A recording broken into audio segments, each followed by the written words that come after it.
Welcome to my channel.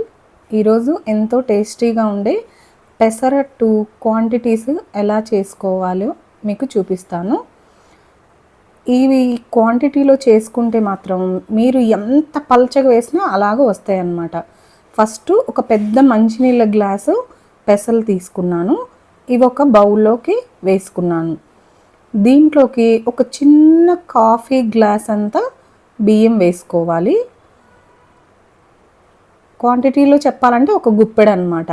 తర్వాత మినపప్పు same క్వాంటిటీలో, బియ్యం ఎంత తీసుకున్నామో అదే క్వాంటిటీలో తీసుకున్నాను. ఇక్కడ నేను చూస్తున్నా కదా ఈ రేషియోలో అన్నమాట. ఓకే, ఇవి మీరు 7 to 8 అవర్స్ నానబెట్టుకోవాలి. నేనైతే నైట్ నానబోస్తున్నాను, మార్నింగ్కి దోశలు వేసుకోవడానికి అలా చూపిస్తున్నాను అన్నమాట. మినిమం 7 to 8 అవర్స్ నానబెట్టేసుకోవాలి. ఓకే, నేను ఇది నైట్ 9:30 to 10 ఆ టైంలో వాటర్ పోసేసి ఉంచుతున్నాను. ఓకే, ఇది మూత పెట్టేసుకొని పక్కన పెట్టేసుకుందాము. ఇప్పుడు ఇది ఎర్లీ మార్నింగ్ అన్నమాట. దానిలో ఒక 1/2 ఇంచ్ అల్లం ముక్క, జీలకర్ర, ఉప్పు ఇవి తీసుకోవాలి. ఇప్పుడు పెసలన్నీ మంచిగా నానిపోయినాయి.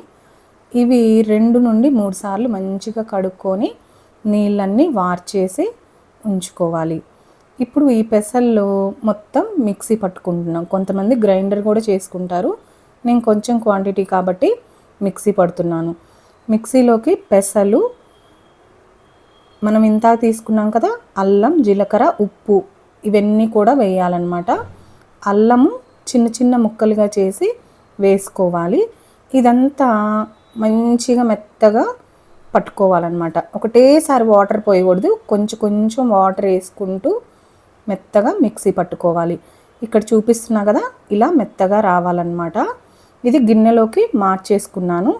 కొంచెం జీలకర్ర వేసుకోవాలి. ఇంతాక వేసాం, మళ్ళీ పిండి పట్టినాక కూడా కొంచెం వేస్తాను, ఎందుకంటే అరుగుదల కోసం అన్నమాట, గ్యాస్ ఫామ్ అవ్వదు. ఇప్పుడు పెన్నం పెట్టుకొని హీట్ అయ్యింది. ఇప్పుడు మనం ఎంత పల్చగా వేస్తే అంత పల్చగా వస్తాయి దోశలు. మీరు కూడా ఈ ట్రిక్ ఒకసారి పాటించి చూడండి. మీరు ఎలా వేసుకుంటారో దోశలు కూడా నాకు కామెంట్ రూపంలో చెప్పండి. ఈ క్వాంటిటీ, ఈ రేషియోలో చేసుకుంటే మాత్రం పెసరట్టు చాలా టేస్టీగా ఉంటుంది. Thank you for watching.